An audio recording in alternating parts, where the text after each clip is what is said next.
Merci pour votre accueil. J'ai déjà été accueilli tout à l'heure, mais ça me fait plaisir d'être ici. C'est un grand honneur.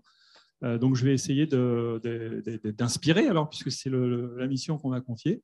Peut-être, pour se mettre en jambes, je vais vous proposer un tout petit exercice, parce qu'on parle d'innovation, donc autant essayer de tester quelque chose. Il y a des feuilles de papier qui sont présentes sur les tables. Je vais vous demander chacun d'en prendre une et de vous munir d'un stylo.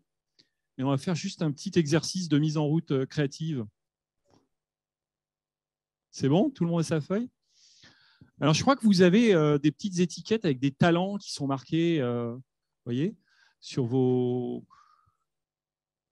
Je vais vous inviter à vous mettre 2 par 2. Et le but du jeu, ça va être de dessiner le portrait de votre voisin ou de votre voisine, mais sans regarder votre main et sans regarder votre feuille.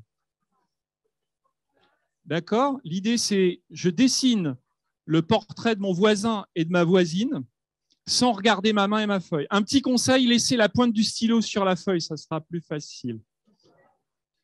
Je vous remercie de vous être prêté à ce petit jeu. Je vous remercie de vous être prêté à ce petit jeu. Au moins, j'aurais atteint un objectif de la conférence, faire rigoler un peu l'auditoire. Donc ça, c'est fait. Voilà.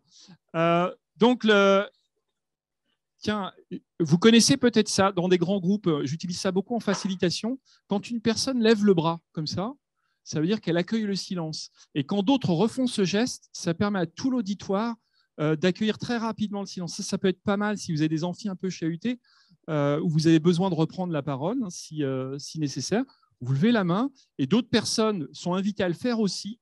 Et tout le monde a imité ce geste et on obtient le silence d'une salle de 200, 300, 400 personnes en moins d'1 minute. C'est un truc qui marche bien, que je vous invite à avoir aussi. Alors, le bien-être pédagogique, c'est ce dont on va parler. Donc, j'ai été présenté, je ne vais pas revenir.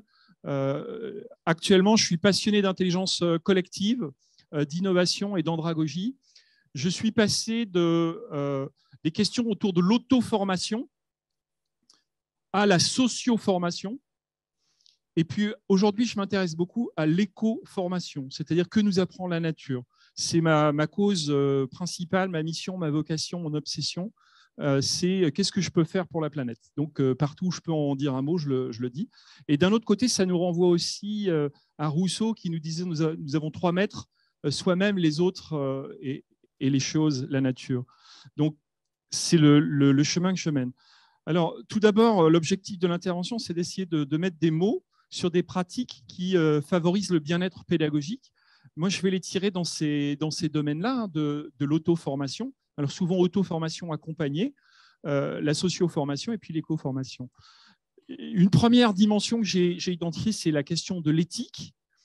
Souvent, on se dit, on n'arrive pas à avoir l'attention de nos étudiants ou d'un groupe. On est en concurrence avec des médias, avec les téléphones portables, c'est juste l'enfer.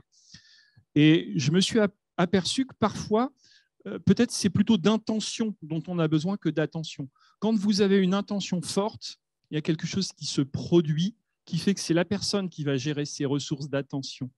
Donc, une des choses qui permet de véritablement concerner tout un groupe, c'est quelle est l'intention? Qu'est-ce qu'on fait vraiment là ensemble? C'est la première chose. Sur l'attention, on ne pourra pas gagner. On ne sera jamais plus fort que du multimédia, du téléphone portable ou tout un tas de choses. Par contre, sur l'intention, être solide sur l'intention, exprimer très profondément le but qu'on poursuit collectivement, c'est quelque chose qui est extrêmement puissant pour mobiliser, pour engager, pour concerner tout le monde. Je vous parlerai aussi de quelque chose qu'on appelle le flow, que vous connaissez peut-être, qui vient d'un psychologue, Mihaly Csikszentmihalyi. Alors, je ne sais pas si je prononce bien son nom, mais c'est un psychologue qui nous dit parfois on est dans un état, souvent avec de la ludopédagogie ou avec des choses qui nous concernent particulièrement, où on est tellement absorbé par cet état que plus rien d'autre ne peut nous atteindre. Et le flow, il permet de vivre ce que j'appelle aussi des expériences irréversibles de coopération créative. Alors ça, c'est pas moi qui ai inventé ce mot-là, c'est quelqu'un qui s'appelle Laurent Meursault, Et Laurent, quand il parle de ça, il dit, voilà, c'est des expériences que j'ai vécues en groupe où j'ai pratiquement tellement vécu quelque chose d'agréable, de plaisant, où on a dépassé des difficultés ensemble, que plus jamais dans notre vie, on fera la même chose.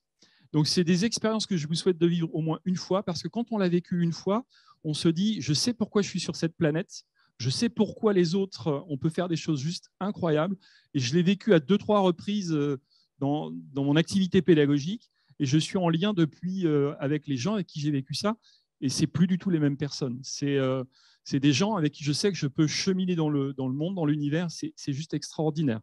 Donc, pour vivre des expériences irréversibles de coopération, il y a des pratiques de facilitation en intelligence collective. Et la facilitation en intelligence collective, c'est quelque chose de fantastique. Si vous ne connaissez pas, moi j'ai découvert ça en Afrique lors d'une mission au Cameroun.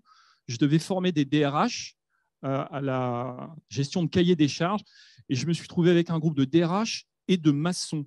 Ils n'avaient pas bien lu le stage et je ne savais pas faire. Et il y avait un Québécois, il m'a dit pas de problème, faire de la facilitation. Et il m'a expliqué que le pouvoir était dans le groupe. Le pouvoir est dans le groupe, toujours. Il y a énormément d'énergie dans le groupe. Donc, ça renvoie à une pédagogie du défi. Ça renvoie à une pédagogie où l'autre est capable de se débrouiller par lui-même. Du coup, je suis allé au Québec observer les Québécois et ils ont une qualité que je ne sais pas si on a en France. Moi, je ne l'ai pas ou j'essaie d'y travailler. C'est la haute qualité relationnelle. Je ne sais pas s'il y a des Québécois dans la salle, mais je dis toujours que j'aime les Québécois pour la vie. Parce que quand je suis allé là-bas 6 semaines, j'ai pris des RTT, les fameux RTT, et j'ai été accueilli. Je ne connaissais personne, mais j'ai été invité 25 fois à déjeuner, à dîner, 2 fois en week-end. J'ai fait des conférences alors que j'étais complètement inconnu, et j'étais comme un ami pour eux. Et ça, il y a une qualité d'accueil. Quand on a ça, toutes les pédagogies, n'importe lesquelles, peuvent être extraordinaires. C'est vraiment l'état d'esprit, c'est la posture qui fait la différence, cette haute qualité relationnelle. Et quand on la met dans de la pédagogie, c'est-à-dire de l'apprentissage entre pairs, eh bien l'autre n'est pas un faire-valoir, n'est pas une personne à côté de soi, c'est quelqu'un avec qui on apprend ensemble. Et ça, c'est déjà la base. On se sent considéré, on a sa place et on développe ensemble un sentiment d'efficacité collectif. Vous connaissez les travaux d'Albert Bandura sur le sentiment d'efficacité personnelle. C'est le fait de dépasser quelque chose qu'on ne croyait pas possible. Et quand on le fait, et quand on le fait à plusieurs, waouh, on vit des trucs très sympathiques. Les Québécois sont très forts là-dedans. Alors, juste, ça me fait quelque chose d'être dans une école de commerce, parce que j'y ai travaillé 5 ans à Novantia, qui était une école à Paris. Elle était beaucoup moins bien classée que la vôtre, mais elle avait certains savoir-faire en entrepreneuriat. Tous mes collègues qui étaient en entrepreneuriat sont tous de master en entrepreneuriat un peu partout. Et j'avais fait une recherche sur les mission statements, vous savez, qu'on donne dans les certifications internationales. Et j'avais repéré 4 grands récits des 40 business schools de la CGE, qui étaient soit un récit autour de l'étudiant héroïque, c'était le héros du programme, il allait traverser le monde, l'univers, il allait faire des choses incroyables. Le territoire héroïque, donc il y avait certains mission statements qui étaient très centrés sur la ville, le port dans lequel ils étaient, ils allaient faire rayonner le territoire. Sur la pédagogie héroïque, sur les 40, il devait y en avoir un. D'accord ? C'était très rare et pratiquement personne ne parlait vraiment de pédagogie dans les mission statements, ou alors en 2 mots. Et puis l'entreprise héroïque, on est au service des entrepreneurs, des entreprises, etc. Et ce qui m'a vraiment intéressé quand j'ai été invité, c'est le projet pédagogique que vous avez. J'ai regardé, je trouve qu'il est unique. Alors, je ne dis pas ça pour vous faire plaisir, mais vraiment, je le crois du fond du cœur qu'il y a quelque chose qui est vraiment très intéressant à creuser et qui peut apporter quelque chose de neuf. Alors, derrière, comment on peut dire, je vous ai parlé du flow, c'est la motivation par des projets motivants. Voyez ? Et déjà, le bien-être, c'est de vivre des projets motivants avec les autres. Là, c'est une équipe avec laquelle j'ai travaillé. C'était un cercle d'apprentissage qui s'est appelé Cercle Apprendre Ensemble, que j'ai voulu développer quand je suis revenu du Québec. Je suis parti 6 semaines, j'ai été tellement bien accueilli, je me suis dit, j'ai vécu des choses, j'ai envie de les refaire vivre en France. Du coup, je me suis installé pendant 2 mois dans un café près de chez moi Et tous les samedis après-midi, 14 à 18 heures, j'envoyais à tous mes amis, entre guillemets amis, hein, sur Facebook et LinkedIn, je leur disais, j'ai envie de partager une expérience avec vous, qui a envie de venir m'écouter le samedi après-midi. À votre avis, est-ce qu'il y a des gens qui sont venus? Non, pas beaucoup. Si. 50 personnes. J'ai eu près de 50 personnes qui sont venues et qui sont venues papoter avec moi. Et avec quelques-uns d'entre eux, on a créé un cercle d'apprentissage qui s'appelait le Cercle Apprendre Ensemble et qui a grossi jusqu'à réunir près de 800 personnes. 22 groupes autonomes, autogérés, qui se sont mis en place. Et le seul plaisir qu'ils avaient, eh bien, c'était d'explorer des nouvelles pratiques pédagogiques. Donc, il y a quelque chose d'assez puissant dans l'idée d'apprendre à apprendre ensemble. Vous voyez, c'est cette espèce de moteur.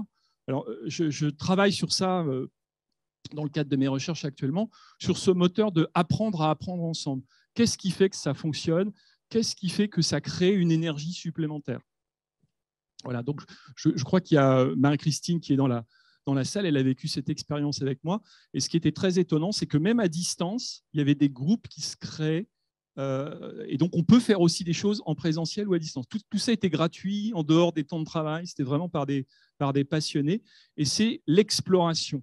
Le désir d'explorer quelque chose que personne n'a jamais fait, ça crée une énergie, un bonheur, pas de chef, pas de leader institué, mais des facilitateurs qui inventent la posture en même temps qu'ils la vivent. Se sentir pionnier, c'est quelque chose qui donne du sens, de l'énergie à chacun. Ce que j'ai aussi identifié, c'est que le bien-être, c'est d'enseigner et d'apprendre en équipe. Hein. Donc, c'est la pédagogie dont je vous parlais. Et ce qui me semble intéressant, c'est de remplacer la relation professeur-élève, qui est une relation un peu traditionnelle, par une autre relation qui est équipe-projet, équipe-ressource.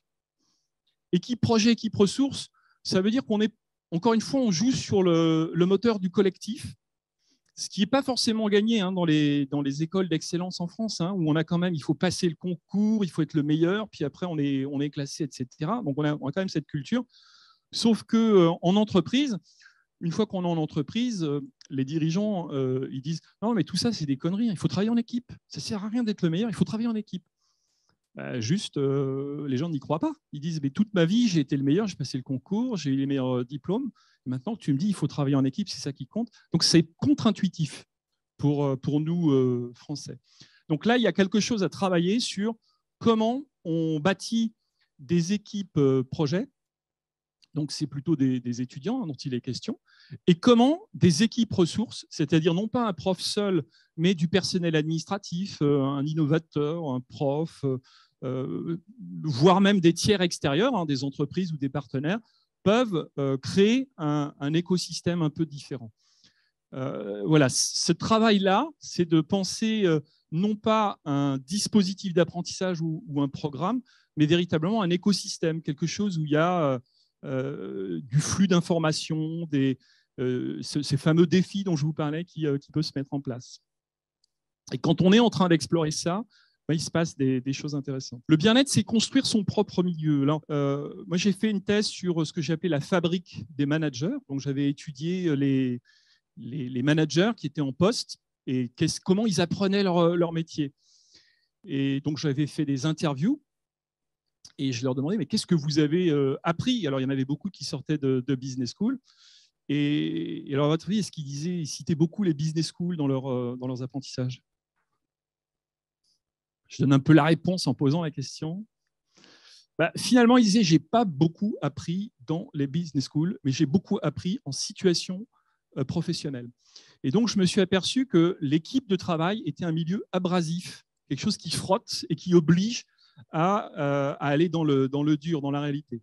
Donc ça veut peut-être dire qu'à chaque fois que possible, une pédagogie doit intégrer du réel, c'est-à-dire des vrais enjeux.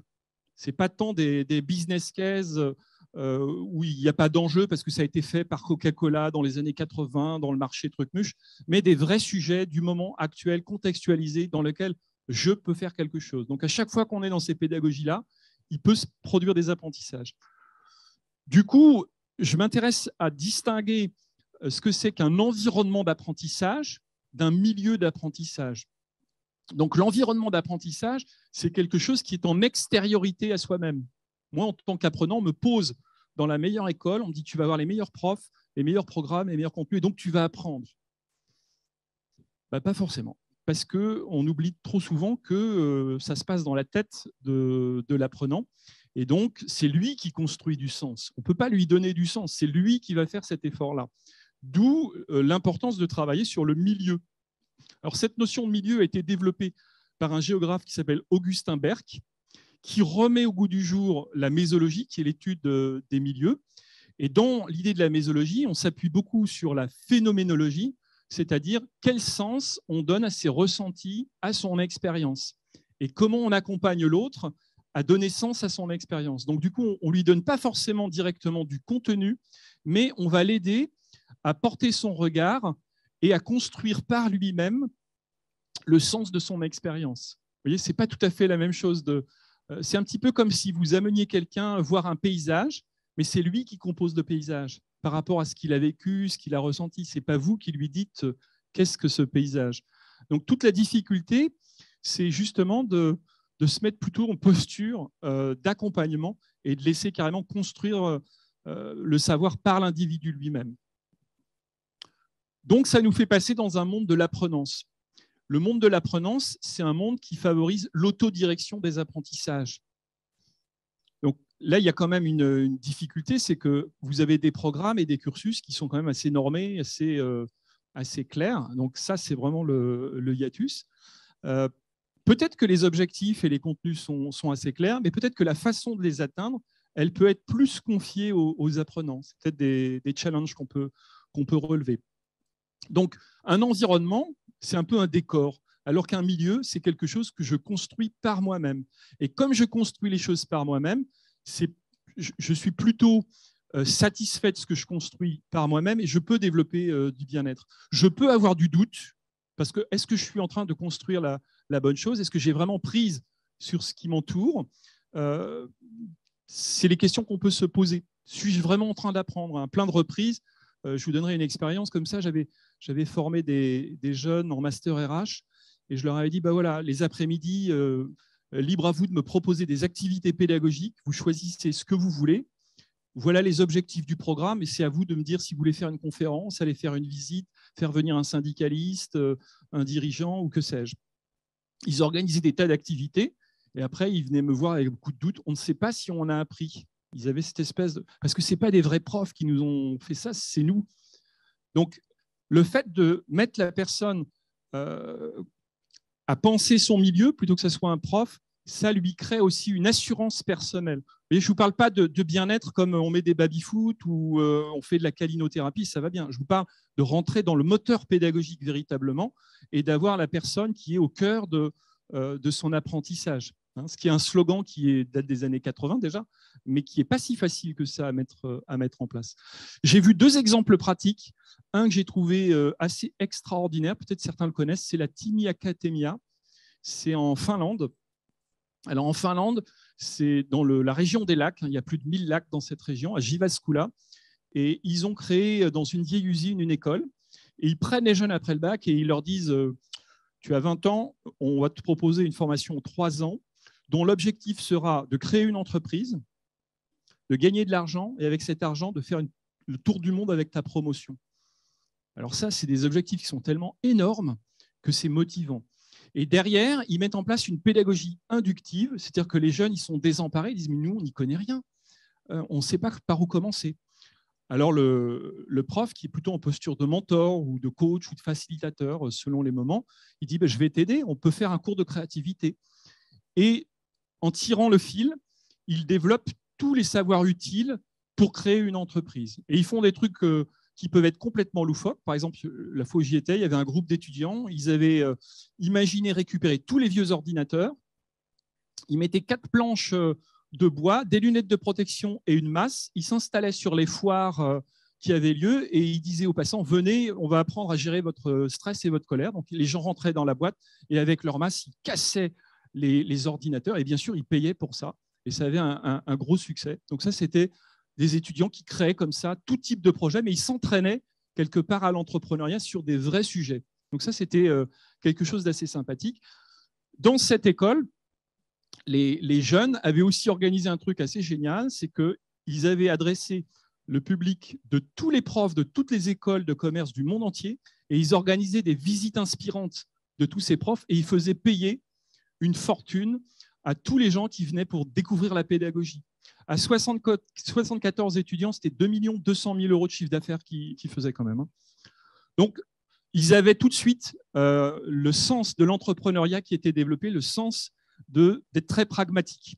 C'est pas on étudie des cas un peu les cas à l'anglo-saxonne, vous savez, centrale des cas où on prend un truc. Non, ils faisaient des vraies choses, quitte à aller dans la rue, à aller chercher des clients dans la rue, mais l'objectif c'était d'être hyper concret.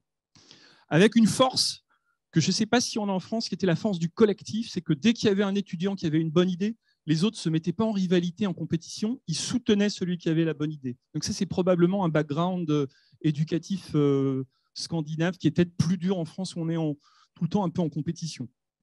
Deuxième exemple, dans l'idée de construire son propre milieu, c'est une école qui est très inspirante, qui s'appelle l'École nationale supérieure de création industrielle, l'ENSI, qui est basée à Paris, qui est une école qui forme des designers. C'est une des grandes écoles de design, des plus anciennes en France, qui a formé de nombreux designers. Alors, vous avez un marché des design schools qui se met en place. Alors, cette école est très particulière parce que le centre de l'école, c'est le centre de documentation. Voilà. Au centre de l'école, c'est le centre de documentation. Et donc, tout projet passe par une étude en profondeur du sujet, sous des angles technologiques, sociologiques, psychologiques. Donc, ils passent là, ils passent un temps fou. Et quand ils vont ensuite rencontrer des clients, ils vont avoir une profondeur de réponse puisqu'ils ont travaillé à fond le sujet. Et ensuite, ils ont des techniques de design, de facilitation qu'ils ont apprises. Mais le cœur de l'affaire, ça passe par là. Et ce qui est intéressant dans cette école, c'est que les profs n'ont pas de bureau. Alors, peut-être qu'il y a des profs dans la salle, je suis désolé pour eux. Ils n'ont pas de bureau, ce sont les élèves qui ont des bureaux et les profs se déplacent de bureau en bureau. Ils n'ont pas de programme, mais ils ont des successions de projets et de façon collégiale, ils décident quels étudiants passeront d'un projet plus difficile à un autre projet plus difficile. Donc, il y a toute une pédagogie qui, là aussi, est très centrée sur l'apprendre ensemble et la dynamique collective. Et les personnes se sentant responsabilisées expriment un incroyable bien-être. L'école est ouverte 24 heures sur 24. Ils rentrent quand ils veulent, ils sont responsables du temps qui passe. Ce n'est pas la problématique, la gestion du temps et des horaires. Alors, l'ergonomie pédagogique, c'est aussi quelque chose qui participe au bien-être.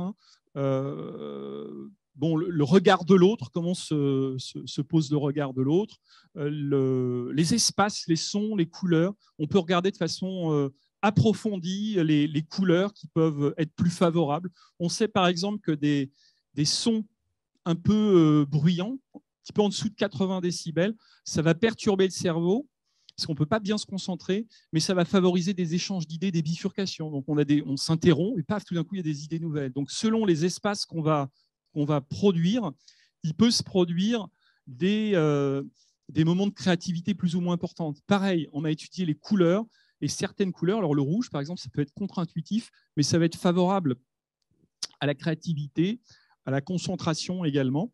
Et du coup, la façon dont on va décorer les espaces, ça produit des choses tout à fait différentes.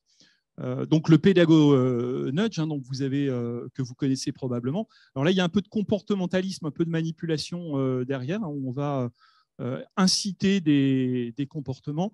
Et puis toutes les pratiques qui créent de l'imagination, qui fabriquent des imaginaires, sont aussi des choses qui vont permettre de développer de l'autonomie. Donc quand on peut aider à fabriquer de l'imaginaire plutôt que de projeter des imaginaires tout faits, qui sont des imaginaires souvent hollywoodiens ou de publicité ou du monde de la grande consommation, quand on peut aider à travailler, à construire les imaginaires, donc utiliser beaucoup de techniques de dessin, beaucoup de techniques de fabriquer des mini-films ou d'utiliser les moyens les plus forts en créativité, y compris par le corps, là, il peut se produire des déclenchements. Du coup, favoriser tout cela, moi, je parle de pédagogue facilitant, donc qui va avoir pour mission non pas d'apporter directement du contenu, il y a pratiquement tout maintenant sur Internet, des ressources, il y a énormément de matière si on regarde bien, mais c'est plutôt faciliter les conditions pour qu'un collectif se saisisse par lui-même de ce qu'il est en train de vivre. Ce que Francisco Varela appelle avec un nom savant l'autopoïèse. Excusez-moi, il faut jeter un mot un peu savant pour faire sérieux dans une conférence. Donc voilà, c'était mon moment mot savant, l'autopoïèse. Et donc c'est cette condition-là qui va permettre d'accueillir des émergences et qu'à un moment donné, il se produise quelque chose dans un groupe et que ça devienne sa question. Tout le but pour susciter du désir d'apprendre, il faut que ça vienne de l'intérieur de la personne elle-même. Ce n'est pas le père, le prof ou le tiers, ça vient de l'intérieur de soi. Et quand on a ce désir d'apprendre, on a du plaisir et on va encore plus loin. D'où ce texte d'Antoine de Saint-Exupéry. Si tu veux construire un bateau, ne rassemble pas tes hommes et femmes pour leur donner des ordres, pour expliquer chaque détail, pour leur dire où trouver quelque chose. Si tu veux construire un bateau, fais naître dans le cœur de tes hommes et femmes le désir de la mer. Quel est le désir de la mer que vous avez envie de transmettre à vos étudiants? Est-ce qu'il faut leur donner tout prêt ou est-ce qu'il faut travailler plutôt sur comment je vais leur donner le désir de la mer? Là, j'ai fait intervenir une jeune conférencière la semaine dernière face à 850 dirigeants, 22 ans. Cette jeune femme, elle était Tamara Klink, elle s'appelle. Si vous voulez une intervenante exceptionnelle, n'hésitez pas. Cette jeune femme, à l'âge de 9 ans, elle accompagne son père qui traverse les océans, en particulier les océans froids antarctiques. Et donc, elle est dans le bateau. Et elle dit à son papa, « Papa, j'ai envie de devenir navigatrice en solitaire comme toi. » Son père lui dit, « Tu te démerdes, je ne te dirai rien. » Elle part, elle vient à Nantes, elle passe un diplôme d'architecte naval, elle rachète pour le prix d'un vélo un bateau en Norvège, elle le rafistole, elle s'entraîne dans les mers de Norvège. Donc, alors je lui dis, mais tu n'avais pas peur, tu avais 21 ans, 22 ans, tu n'avais pas peur? Elle dit, non, parce que plus le danger était grand, plus ça me préparait à aller là où allait mon père. D'accord. Donc, elle développe un savoir-faire d'audace, une compétence d'audace, et elle traverse l'océan et elle va voir son père, qui du coup la reçoit. Bon, la jeune femme, maintenant, elle doit avoir 24 ans. C'est juste une solidité intérieure parce qu'elle a fait les choses par elle-même. Ça, c'est vraiment intéressant. Peut-être on peut marquer une courte pause dans cette conférence et je vais vous inviter à ce stade, si vous êtes d'accord, à vous mettre par 4-5 personnes et puis à peut-être avoir des questions ou des interrogations ou des contestations de ce que je raconte. Et puis, au bout de 4-5 minutes, on peut échanger. Ça vous va comme mode de fonctionnement? Ouais. Donc, pour revenir à rappeler le silence, quand on voudra rappeler le silence, je lèverai la main et je demanderai à tous ceux qui me voient d'en faire de même, de façon à ce que rapidement on puisse revenir à un moment de silence. Donc, on se donne 4-5 minutes où je vous laisse réfléchir aux questions, réactions que ça vous pose. Est-ce qu'on peut faire quelque chose de ce que je raconte dans l'école ou pas voilà. C'est OK? Allez.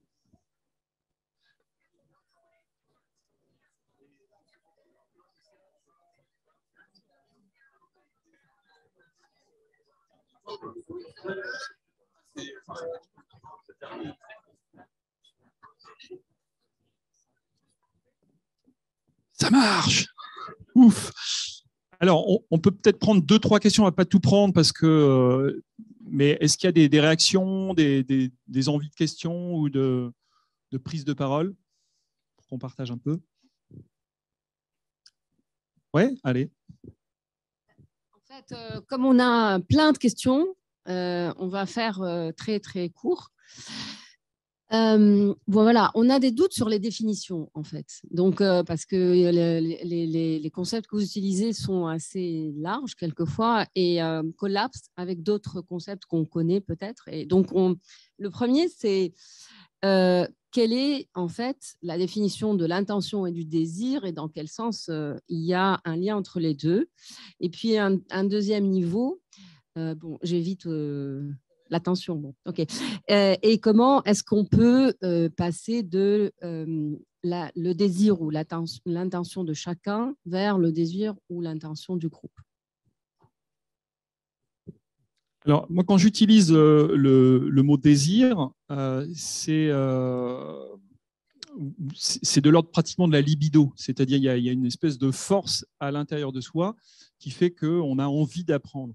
Et à l'état où j'en suis de ma réflexion pédagogique, pour moi, vivre et apprendre sont deux mots strictement synonymes. On ne peut pas vivre sans apprendre, on ne peut pas apprendre sans vivre. Et le désir, c'est cette espèce de moteur qui nous amène à aller plus loin. Quand j'utilise le mot intention, je me réfère souvent aux approches plutôt bouddhistes, où on parle de l'intention comme étant là où on va orienter notre regard, notre énergie. Et les bouddhistes, ils parlent de quelque chose qui est l'intention sans intention.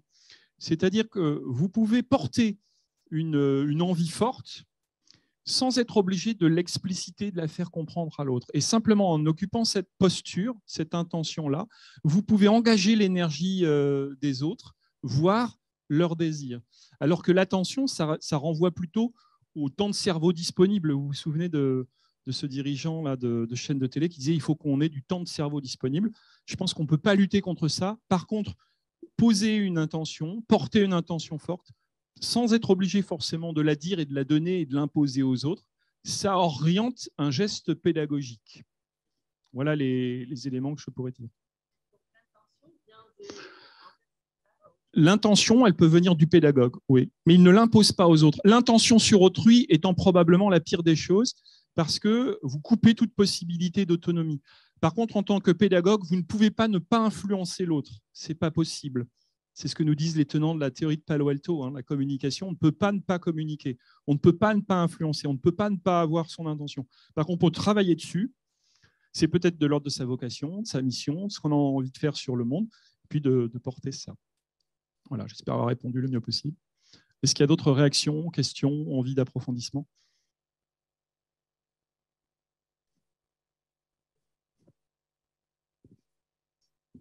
En fait, on est parti sur quelque chose qui nous a interpellés dans la présentation. C'est quand on veut faire de l'innovation pédagogique dans une école, on réfléchit au décor. C'est-à-dire qu'on réfléchit à du mobilier, on change du mobilier, on met du mobilier qui peut se bouger.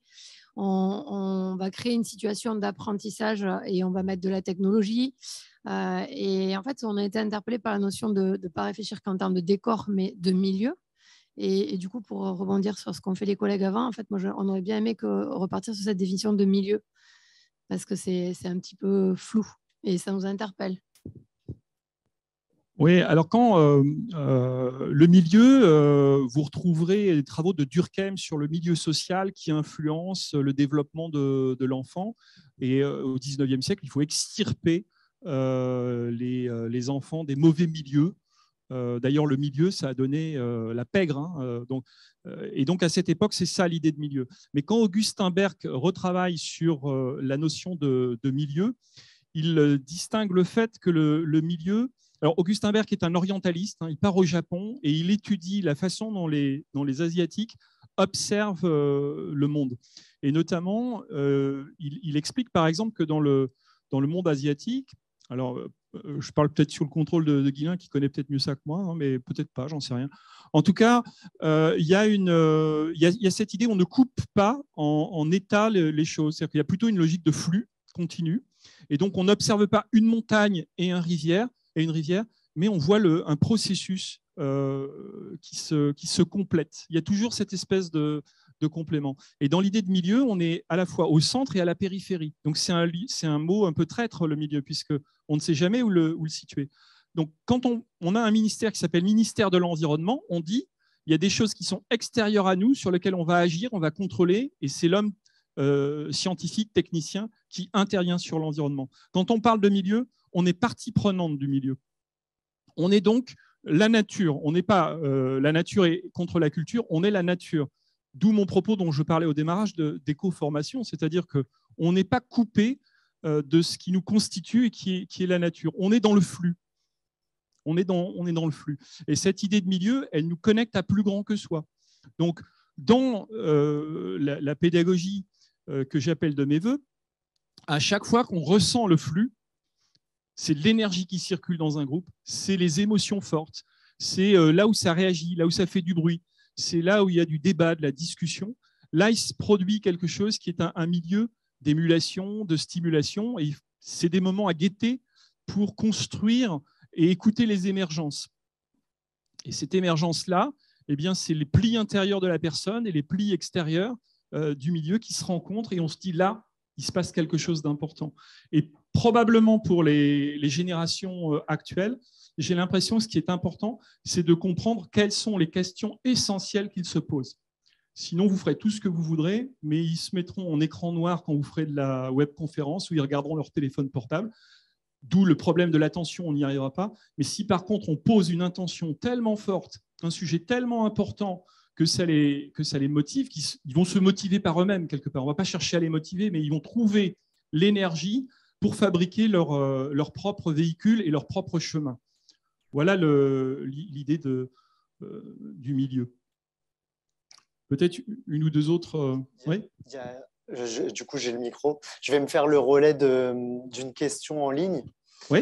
Y a-t-il des pistes sur comment on peut encourager cette envie intrinsèque du collectif de s'engager?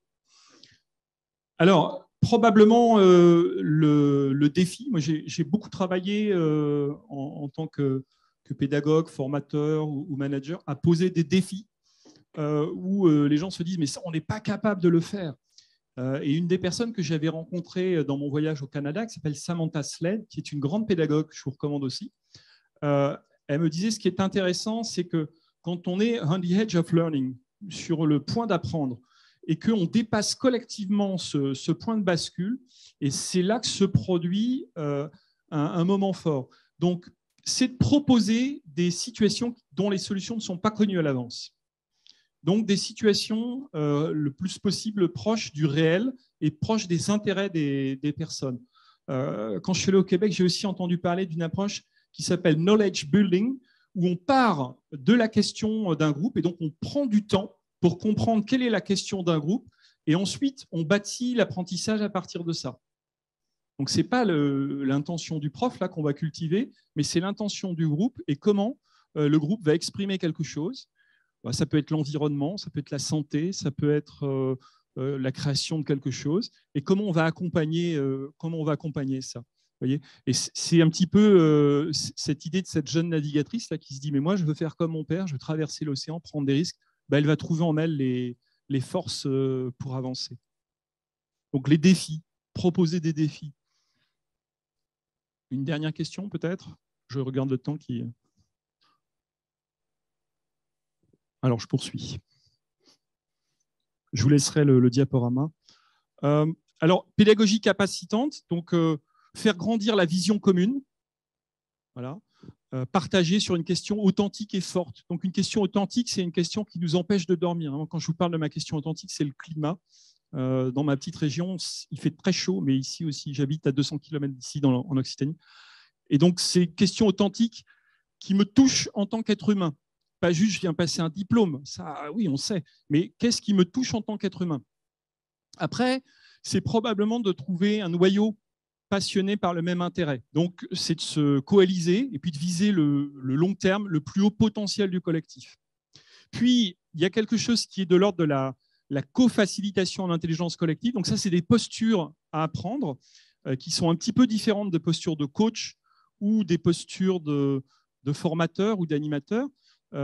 C'est un peu long à décrire, mais d'une certaine façon, la facilitation, c'est quelque chose qui va accompagner cette énergie potentielle dans un groupe et qui va chercher en permanence à être dans un bien-être en groupe. Et quand ça a bien fonctionné, il y a plus d'énergie à la fin qu'au début. Au départ, je regardais les fiches d'évaluation et on regardait si c'était satisfaisant ou pas satisfaisant. Vous avez probablement des systèmes d'évaluation comme ça. C'est bien, c'est pas bien. La logistique était bien, le prof bien, pas bien. Maintenant, je regarde vraiment l'énergie qu'il y a. Est-ce qu'il y a de l'énergie? Est-ce qu'il y a de l'intensité créative? Est-ce qu'il y a du plaisir? Quand on repère ces indicateurs-là, on se dit qu'il se produit quelque chose. Et puis, susciter l'envie d'apprendre ou d'apprenance, ça veut dire d'identifier dans un groupe tous les actes de leadership et de les soutenir. Donc, c'est de passer plutôt à des communautés que j'appelle restauratrices et inclusives, qui s'opposent un peu aux communautés qui sont redistributrices quelque part, auxquelles on est habitué. Tu es le meilleur, donc tu auras le meilleur diplôme, le meilleur poste, le meilleur truc. Communauté restauratrice, si on est tous dans la même barque, tous dans le même bateau, Et celui qui a une initiative, il devient pour un temps le leader du groupe et on se met à son service. Donc, comment on apprend ça? Et ça circule. C'est une logique de leadership distribué. Ça passe par évidemment beaucoup de travail en groupe, mais sur des sujets qui importent aux personnes. Rendre capable au sein d'un collectif intelligent, là aussi, quand on se sent reconnu, il y a du bien-être. Donc, ça veut dire, alors, il y a 3 façons de rendre capable au sein d'un collectif intelligent. Tout d'abord, intégrer un acte coopératif dans chaque acte pédagogique. Ça, c'est ce que j'ai vu à la Banque Mutualiste Desjardins. Intégrer un acte coopératif dans chaque acte pédagogique. De la conception du cours à son évaluation, à son animation, qu'est-ce qu'on peut faire de ce sens-là? Ensuite, pratiquer le retour d'expérience systématique. Donc ça, c'est l'université Motorola qui crée ça, pour créer une culture d'apprenance. Qu'est-ce que vous avez appris? Qu'est-ce qui vous a étonné? Quel est votre prochain pas? Et systématiquement enclencher ces boucles de questions. Et puis, pratiquer la décision par consentement, qui est une forme de décision qui n'est pas à l'unanimité dans un groupe, mais qui est la décision qui permet d'agir sans avoir, en étant bien avec la décision. Ça permet d'éviter le fantôme dans la machine. En démocratie, habituellement, quand il y a la majorité, c'est eux qui ont raison et c'est eux qui engagent l'action. Sauf qu'ils ont oublié que les minoritaires, ils devaient aussi agir. Et que quand la décision doit se mettre en place, ils ne font pas, ou ils ne font pas bien, ou ils traînent des pieds. Donc, la décision par consentement vise à faire s'exprimer plus que nécessaire ou assez longtemps les minoritaires dans un groupe pour justement comprendre quelles sont leurs réticences et les difficultés. Et si ces minoritaires peuvent s'exprimer, on envoie un signal qui est qu'on peut être minoritaire et bien dans un groupe, et donc sa place a de l'importance, et qu'on peut enrichir des décisions prises. Alors, je vous ai mis ici la définition de l'intelligence collective que j'ai développée avec ma partenaire. L'intelligence collective humaine est la façon d'apprendre ensemble à rendre notre planète plus vivante. Pour moi, c'est un peu plus que 1 + 1 = 3. C'est vraiment pourquoi 1 + 1 = 3. C'est pour rendre notre planète plus vivante. La pierre n'a point d'espoir d'être autre chose que pierre, mais de collaborer, elle s'assemble et devient temple. C'est tout l'effort pédagogique que je nous souhaite, c'est d'arriver avec cette logique-là. Alors, 12 pratiques clés de la co-facilitation, je vous les cite rapidement, mais c'est des pratiques de groupe qui travaillent énormément sur la posture. Donc, ce n'est pas vraiment Alors, les techniques et les boîtes à outils, vous allez en trouver sur Internet tout ce que vous voulez, hein, c'est à la mode. Par contre, derrière, c'est de travailler la simplicité, la rencontre, le flux, la présence, le silence, le questionnement, l'influence, la décision, le cercle, l'apprentissage. Donc ça, c'est les éléments qui vont nécessiter un entraînement important. C'est presque une discipline, voilà, un chemin, un choix. Le dialogue de haute qualité relationnelle, je le passe parce que j'aimerais vraiment prendre les 10 dernières minutes, puisqu'on a 10 dernières minutes. Mais ça, c'est des pratiques qu'on utilise, c'est des pratiques clés qu'on utilise dans les cercles, notamment les peuples premiers utilisent ça, les Amérindiens utilisaient ça. Ça a glissé du comté de Chacotawah vers les cercles d'alcooliques anonymes, et des cercles d'alcooliques anonymes, ça a glissé dans d'autres domaines comme la formation professionnelle. Alors, on n'est pas des alcooliques anonymes, mais ce type de pratique qui vise à parler avec intention, l'intention dont je parlais tout à l'heure, de parler au centre du cercle sans chercher à convaincre qui que ce soit. Donc, je pose ma parole. Travailler également à écouter sans poser de questions, sans rentrer en débat, sans rentrer en confrontation. Et puis, parler de soi et à partir de soi, en évitant de répéter ce qui a été dit ou de parler de généralité. Et laisser venir ce qui va être. Donc ça, c'est des pratiques de dialogue qui sont extrêmement puissantes, qui méritent aussi d'être regardées. C'est très, très intéressant. J'ai pratiqué ça sans objet de discussion. Ça produit des effets très intéressants. Souvent, on dit qu'il faut une discussion, il faut un ordre du jour, avec un ordre du jour, et puis des temps, et qui va prendre la parole. Et là, vous partez complètement à l'inverse, vous posez juste des règles de dialogue, pas de sujet, et vous laissez un groupe s'exprimer, et vous voyez ce que ça donne. En suivant ces règles-là, vous touchez une part d'humanité très forte, et quand l'individu il s'exprime, et il va exprimer une part de soi, c'est souvent des paroles très puissantes. Et vous créez là quelque chose qui est, oui, on peut parler de choses importantes, et on peut mettre son téléphone portable de côté pendant quelques moments, parce que ce qui m'est dit là, c'est vraiment essentiel. Bon, il faut se préparer à ça, c'est aussi des pratiques. La dernière chose que je vais vous proposer sur les 10 dernières minutes, c'est un exercice qui a été développé par Otto Scharmer, un chercheur du MIT, dans une pratique de la théorie U qui s'appelle le journaling, qui vise à se poser des questions essentielles. Et je vais vous inviter à prendre votre feuille et puis à répondre. Je vais vous lire ces questions, si vous voulez bien, et à y répondre. C'est les questions essentielles que je vous pose et qui travaillent sur notre axe et notre posture. Alors, je vais vous les lire et ça va aller assez vite puisqu'on a une dizaine de minutes. L'idée, c'est de répondre spontanément. C'est pour vous. Hein, voilà.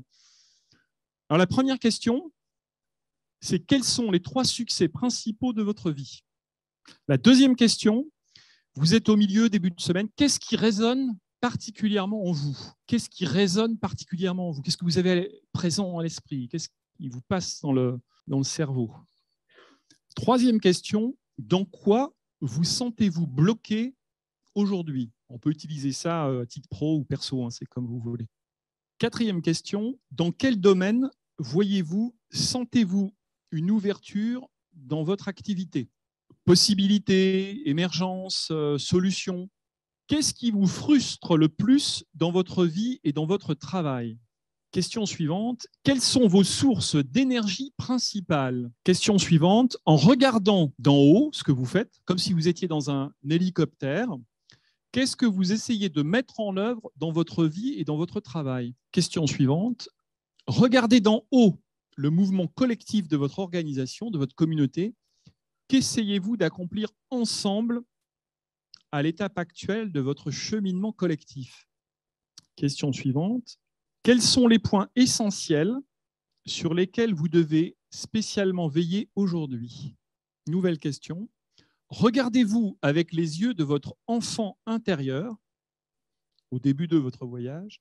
Quel est le message que cet enfant intérieur souhaite vous donner? Et dernière question. Imaginez-vous à la fin de votre vie et vous regardez votre vie dans son ensemble.